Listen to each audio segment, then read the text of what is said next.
बिस्मिल्लाहिर्रहमानिर्रहीम। कानूनदान से मैं हूं सज्जाद हमीद यूसुफजई और आज हम बात करेंगे मुअज़्ज़ज़ अदालत इस्लामाबाद हाई कोर्ट की एक रीसेंट जजमेंट पे which is a landmark judgment जिसकी साइटेशन है CLC 2022 इस्लामाबाद 37। ये जजमेंट बेसिकली मुअज़्ज़ज़ अदालत के अपीलेट जुरिसडिक्शन में थी और मुअज़्ज़ज़ अदालत जस्टिस बाबर सत्तार साहब ने इस जजमेंट और इस केस को डील किए। सबसे पहले हम इसके फैक्ट्स पे आते, इसके फैक्ट्स पे बात करते और फिर यहाँ इस जजमेंट के फैक्ट से ज़्यादा इसके अंदर जो लीगल क्वेश्चंस थे जिनका जवाब मुअज़्ज़ज़ अदालत ने बहुत ही सेटिस्फेक्शन के साथ दिया हुआ है, वो बहुत ज़्यादा अहम है। और कॉन्ट्रैक्ट लॉ से रेलेवेंट जिनकी प्रैक्टिस है या जिनकी प्रैक्टिस सिविल साइड पे है, ख़ासकर स्टे एप्लीकेशन को डील करना, ये उन लोगों के लिए इस जजमेंट को समझना बहुत ज़्यादा ज़रूरी है। बेसिकली जजमेंट के फैक्ट्स कुछ इस तरह थे कि एक कंज्यूमर ने पोर्शे कंपनी से या पोर्शे कंपनी का जो डीलर था पाकिस्तान में, उससे एक कार ख़रीदी और उस कार की कीमत थी $3,98,845 US। और इंस्टेंटली उसी कंज्यूमर ने उसी वक्त उनको पार्शल पेमेंट की, अप टू 50% तकरीबन उनको पेमेंट की थी $1,95,075 US। उस पेमेंट के बाद इनके दरमियान ये तय हुआ कि 6 महीने के अंदर अंदर जो पोर्शे की गाड़ी है that will be deliver to the respondent से मुराद यहाँ पे इसी केस के अंदर जो रिस्पोंडेंट था जो अपीलेट जुरिसडिक्शन में मुअज़्ज़ज़ अदालत इस्लामाबाद हाई कोर्ट के सामने जो पेंडिंग था। रिस्पोंडेंट को 6 महीने में डिलीवरी होनी थी, लेकिन ये डिलीवरी बहुत ज़्यादा लेट हुई और 1 साल से भी ज़्यादा लेट हो गई और बीच में इनके दरमियान बहुत सारी कोरिस्पॉन्डिंग्स भी होती रही with respect to the subject matter, लेकिन इनके दरमियान सेटलमेंट ना हो सकी और चीज़ें चलती रही। इसी जजमेंट के अंदर जिस तरह मुअज़्ज़ज़ अदालत ने learned council for the appellate के जो आर्गूमेंट्स आर्टिकुलेट किए, उनके मुताबिक learned council for the appellant जो कि पोर्शे कंपनी का जो डीलर था पाकिस्तान में, वो अपीलेंट थे इसमें। उनके कौंसल के दलाइल ये थे कि चूँकि 6 महीने का ड्यूरेशन तय हुआ था, this was an admitted fact. उसके बाद ये हुआ कि ये डिले होता गया क्योंकि डिलीवरी बर वक्त ना हो सकी ड्यू टू सर्टन रीजंस। तो जो रिस्पोंडेंट था उसने कई बार ये को रिस्पॉन्ड किया टू द अपीलेंट कि मैं कॉन्ट्रैक्ट को रिप्यूडिएट करने जा रहा हूँ या मैं कॉन्ट्रैक्ट को मज़ीद परफॉर्म नहीं करना चाह रहा और इसीलिए मुझे जो मेरे पैसे जो मैंने पे किए हुए हैं वो मुझे वापस किए जाएँ। फिर जब ये भी आर्गूमेंट था learned council for the appellate का कि कंज्यूमर कंप्लेंट भी रिस्पोंडेंट ने फ़ाइल की थी जो कि डिसमिस हो गई और ये कंप्लेंट भी 2020 में फ़ाइल की गई। और जब ये कंप्लेंट डिसमिस हो गई on the basis of the lack of jurisdiction, तो उसके बाद स्पेसिफिक परफॉर्मेंस और इन अल्टरनेटिव कंपनसेशन और डैमेजेस के लिए रिस्पोंडेंट ने क्लेम किया और उसी क्लेम के अंदर ऑर्डर पास हो गया, रिस्ट्रेनिंग ऑर्डर, जिस ऑर्डर के ख़िलाफ़ जो अपीलेंट था वो हाई कोर्ट में उसने अपील दायर की। इस हद तक ये केस चलता रहा और रिस्पोंडेंट के जो वकील अपीलेंट के जो वकील थे उनके ये आर्गूमेंट्स थे। इसके बाद मुअज़्ज़ज़ अदालत ने अपीलेंट के वकील के बाद जो रिस्पोंडेंट के लॉयर थे उसके आर्गूमेंट्स को आर्टिकुलेट किया हुआ है और उन आर्गूमेंट्स में जो मेन पॉइंट ये उठाया गया था कि जहाँ पे कोरिस्पोंडेंट के दरमियान जहाँ पे रिस्पोंडेंट ने ये कहा है कि मैं कॉन्ट्रैक्ट को रिप्यूडिएट कर रहा हूँ या मैं कॉन्ट्रैक्ट को परफॉर्म नहीं करूँगा मज़ीद और मुझे मेरे पैसे वापस दिए जाए, तो जो लर्नेड काउंसिल थे रिस्पोंडेंट के उनका आर्गूमेंट्स इस हद तक ये था कि ये due to out of frustration ऐसा उनके क्लाइंट ने कहा था। बाकी उनकी मुराद बिल्कुल ऐसी नहीं थी कि वो कॉन्ट्रैक्ट को वाकई रिप्यूडिएट करना चाह रहे थे, क्योंकि बहुत ही लंबे अरसे तक ये गाड़ी की डिलीवरी डिले होती गई और जिसकी वजह से रिस्पोंडेंट की फ्रस्ट्रेशन बढ़ गई थी और इस वजह से उन्होंने कहा। अच्छा, दूसरा सबसे मेन आर्गूमेंट इस जजमेंट में ये था, चूँकि रिस्पोंडेंट ने अपने क्लेम में जो क्लेम उन्होंने किया हुआ था नीचे डिस्ट्रिक्ट कोर्ट के अंदर स्पेसिफिक परफॉर्मेंस के लिए, उसमें उन्होंने सर्टन डैमेजेस और कंपनसेशन भी इन अल्टरनेट क्लेम किया हुआ था। तो जो learned council for the appellate थे उनका आर्गूमेंट ये था कि जब मनी की सूरत में, पैसों की सूरत में रिस्पोंडेंट ने क्लेम कर लिया था, अपने डैमेजेस क्लेम कर लिए थे, तो यहाँ पे एक चीज़ आती है कि जो इर्रिपेरेबल लॉस का जो कॉन्सेप्ट है या जो ग्राउंड है जो हम स्टे में लेते हैं वो लेक कर रहा था, वो यहाँ पे फिर नहीं पाया जा सकता, क्योंकि उसको इररिपेरेबल लॉस नहीं होगा अगर उसको वो सर्टन डैमेजेस ग्रांट हो जाएंगे। इसकी हद तक रिस्पोंडेंट के जो लर्नड कौंसल थे उनका ये था कि नहीं, ऐसा बिल्कुल भी नहीं है। उन्होंने ज़रूर क्लेम किए, कंपनसेशन वगैरह क्लेम किया हुआ है और डैमेजेस भी क्लेम किए हुए हैं, लेकिन साथ ही उन्हें स्पेसिफिक परफॉर्मेंस मांगी है कि appellate should be enforced to specifically perform the contract. In alternate, if he is not enforced and the court is not convinced to enforce him to specifically perform the contract, then in alternate the court should enforce him to award to give the respondent the damages. जो learned counsel for the respondent उनकी contention ये थी कि ऐसा बिल्कुल भी नहीं है, ऐसा कोई प्लेन रूल नहीं बना कि जिसके तहत अगर जहाँ पे किसी भी शख्स ने, किसी भी क्लेमेंट ने किसी भी सूट के अंदर डैमेजेस क्लेम किए हों इन अल्टरनेट, तो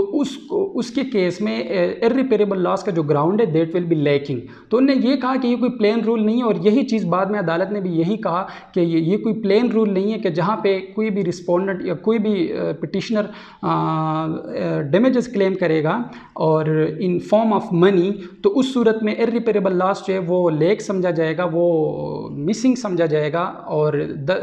इसलिए इंजंक्शन या इंजॉइनिंग ऑर्डर जो है वो ग्रांट नहीं होगा। इसी चीज़ पे आकर अदालत ने फिर यही क्वेश्चन जो है ना अपने सामने फ्रेम किया कि आया जहाँ पे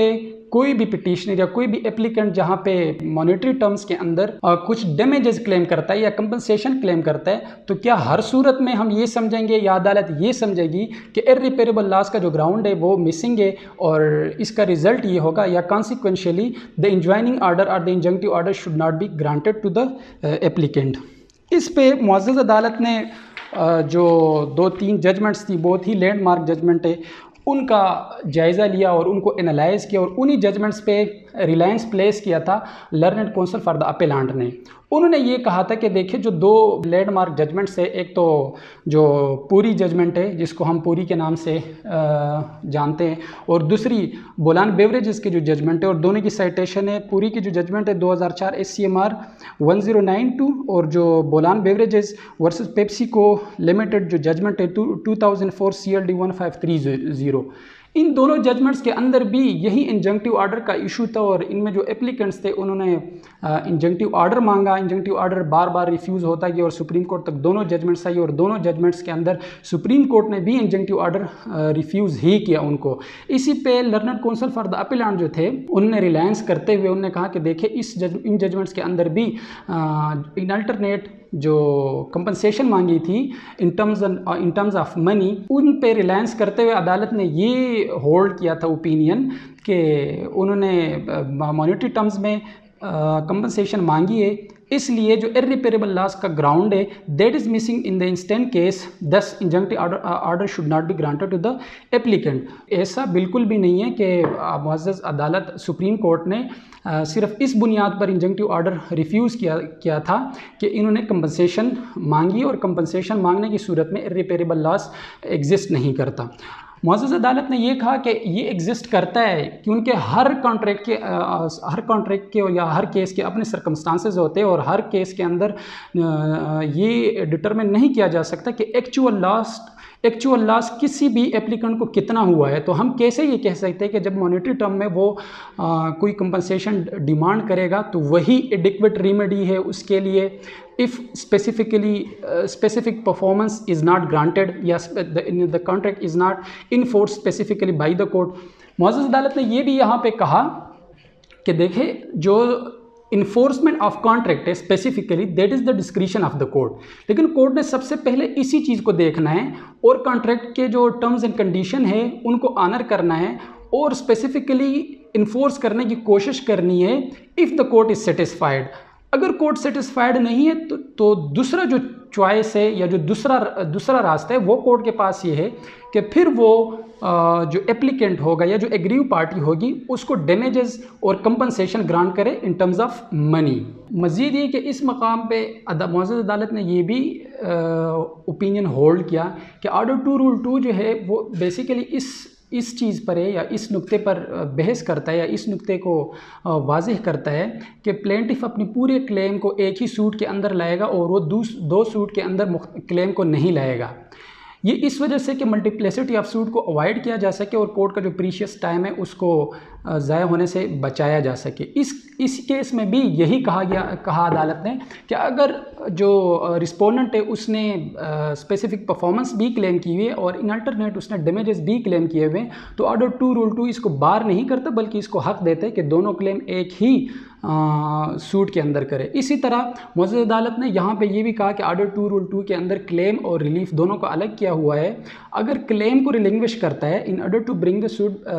with in the jurisdiction of the honourable court, तो लेटर ऑन जो प्लेंटिफ होगा वो दोबारा वो क्लेम नहीं ला सकता। लेकिन अगर किसी रिलीफ को with the consent of the court relinquish करता है तो वो उस रिलीफ को बाद अज़ा किसी और सूट में भी ला सकता है। यहाँ पे मुअज़्ज़ज़ अदालत ने ये भी कहा कि पूरी लिमिटेड कंपनी की जो जजमेंट है उस जजमेंट में रिस्पोंडेंट गवर्नमेंट कंपनी थी और section 56 of the specific relief act वो बाकायदा ये बात बताता है और हमें ये चीज़ प्रोवाइड करता है कि जहाँ पे गवर्नमेंट एंटिटी हो या गवर्नमेंट बॉडी हो रिस्पोंडेंट, तो वहाँ पे इंजंक्टिव ऑर्डर देने में अदालतों को एहतराज़ बरतना चाहिए। यहाँ पे सुप्रीम कोर्ट ने पूरी लिमिटेड कंपनी वाली जजमेंट्स में ये बाकायदा एनालाइज किया कि गवर्नमेंट की सूरत में अदालत को एहतराज़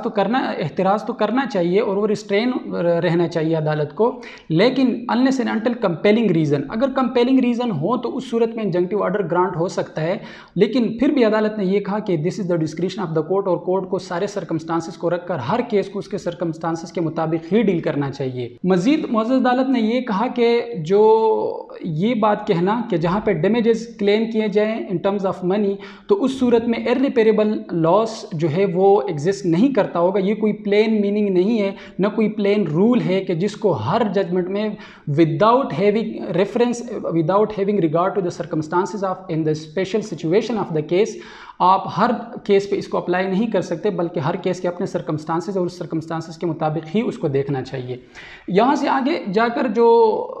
दोनों रिस्पोंडेंट और अपीलेंट के दरमियान जो कोरिस्पोंडेंस हुई थी, जिसमें रिस्पोंडेंट ने कहा कि मैं कॉन्ट्रैक्ट को मजीद परफॉर्म नहीं करना चाहता, आप मुझे मेरे पैसे वापस करें जो मैंने गाड़ी को ख़रीदने के लिए दिए थे, पोर्श गाड़ी जो इसने ख़रीदी थी। उस सूरत में जो अपीलेंट था उसने एज सच कोई कोरिस्पोंडेंस नहीं की थी कि जिससे ये ज़ाहिर हो कि उसने भी रिप्यूडिएट किया हुआ है कॉन्ट्रैक्ट को, या कॉन्ट्रैक्ट को उसने रिसेशन में डाल दिया था। यहाँ पे अदालत ने आकर 3 जो टर्म्स हम कॉन्ट्रैक्ट एक्ट में या कॉन्ट्रैक्ट लॉ में इस्तेमाल करते हैं, उनने ये कहा कि रिसेशन का क्या मतलब है, साथ ही ये भी एनालाइज किया कि एंटिसिपेटरी ब्रीच ऑफ कॉन्ट्रैक्ट क्या कंसेप्ट है, इस कंसेप्ट का क्या मतलब है, और इसी तरह रिप्यूडिएशन क्या है। इसका मुख्तसर जायज़ा अदालत ने लिए, लेकिन वो बहुत ही ब्रीफ और बहुत ही पुरअसर है, उसको समझना बहुत ज़्यादा ज़रूरी है। वहाँ पे मुअज़्ज़ज़ अदालत ये कहती है कि देखिए रिसेशन जो है ना दोनों पार्टीज़ तय करती है और दोनों पार्टीज़ जो बेनिफिट लिए होते हैं वो बेनिफिट एक दूसरे को वापस करके और अपने जो टर्म्स एंड कंडीशंस होते हैं उसको फुलफ़िल करके वो कॉन्ट्रैक्ट को दोनों ख़त्म कर देती है। एंटिसिपेटरी ब्रीच ऑफ कॉन्ट्रैक्ट को मुअज़्ज़ज़ अदालत ने एनालाइज़ किया और वहाँ पे हाई कोर्ट की, वहाँ पे जो फॉरेन जुरिसडिक्शन की बहुत सारी जजमेंट्स भी रेफ़र की हुई हैं, कई सारी बुक्स जो है जो बड़े अच्छे ऑथर्स ने ऑथर की हुई है उनके बुक से भी रेफरेंसेस मुअज़्ज़ज़ अदालत ने दिए हुए हैं और उस मुअज़्ज़ज़ अदालत ने ये वहाँ पे एलेज किया हुआ है और ये ओपिनियन होल्ड किया हुआ है कि जो एंटिसिपेटरी ब्रीच है या रिप्यूडिएट करना है कॉन्ट्रैक्ट को, उसमें एंटिसिपेटरी ब्रीच में फिर ये होता है कि एक पार्टी दूसरी पार्टी से कहती है कि मैं मज़ीद परफॉर्म करने के काबिल नहीं हूँ, and thus he that party renders himself और herself is unable to perform the contract. उस सूरत में दूसरी पार्टी के पास फिर भी इख्तियार होता है कि आया वो वेट करे उस वक्त तक जब तक कॉन्ट्रैक्ट को परफॉर्म करने का जो डेडलाइन है वहाँ तक वेट करे, और फिर जो है ना वो स्पेसिफिक परफॉर्मेंस के लिए या ये कि फिर वो कंपनसेशन के लिए क्लेम करे, या उसी वक्त वो भी कह दे कि ठीक है आप नहीं करना चाह रहे तो सर्टन डैमेजेस क्लेम करके मामले को ख़त्म करे। यही चीज़ रिप्यूडिएशन में भी है, तकरीबन मोर और लेस थोड़ी सी डिफरेंस के साथ कि रिप्यूडिएशन के अंदर जो एक पार्टी है जो ब्रीच करती है कॉन्ट्रैक्ट को या जो कॉन्ट्रैक्ट को रिप्यूडिएट करती है वो ख़ुद को अनेबल तो नहीं कहती, ब्रीच तो उस वक्त नहीं कर रही होती, लेकिन वो सिर्फ कोरेस्पॉन्डेंस दे देती है कि मैं मज़ीद परफॉर्म नहीं करना चाहता। तब भी दूसरी पार्टी पे ये होता है, उसको ये इख्तियार होता है कि आया वो उस कॉन्ट्रैक्ट को रिसेंड करती है, रिप्यूडिएट करती है या नहीं करती। अगर वो रिप्यूडिएट नहीं करती the contract shall be deemed to be alive, ये मुअज़्ज़ज़ अदालत की इस हद तक ओपिनियन थी। तो मुअज़्ज़ज़ अदालत में इसी केस में भी यही कहा कि जो रिस्पोंडेंट है वो उसने भले उसने यही कहा है कि मैं रिप्यूडिएट कर रहा हूँ या मैं कॉन्ट्रैक्ट ख़त्म कर रहा हूँ, आउट ऑफ फ्रस्ट्रेशन कहा या किसी भी वजह से कहा, लेकिन जो अपेलांट था उसने एज सच कोई रिस्पॉन्ड नहीं दिया था कि जिससे ये ज़ाहिर हो को उसने भी कॉन्ट्रैक्ट को ख़त्म कर दिए। क्योंकि उसने कॉन्ट्रैक्ट को ख़त्म नहीं किया तो इसलिए कॉन्ट्रैक्ट को अलाइव समझा जाएगा और अपेलांट और रिस्पोंडेंट दोनों को इस कॉन्ट्रैक्ट के तहत बाउंड समझा जाएगा। इसीलिए मुअज़्ज़ज़ अदालत ने जो इंजंक्टिव ऑर्डर एडिशनल डिस्ट्रिक्ट जज ने दिया था उसको मेंटेन रखते हुए बहुत सारे जो है ना मज़ीद उसमें ऑर्डर्स भी किए, जो इस जजमेंट के पैरा नंबर 17 में इस जजमेंट का सारा क्रक्स मौजूद है कि इन तमाम तर जो सरकमस्टांसेस पीछे जो या जो एनालिसिस मुअज़्ज़ज़ अदालत ने पेश किए हैं पूरे जजमेंट है उस पर रिलायंस करते हुए मुअज़्ज़ज़ अदालत ने पैरा नंबर 17 में उसकी पूरा जो कंक्लूजन है उसी को वाज़ेह किया है।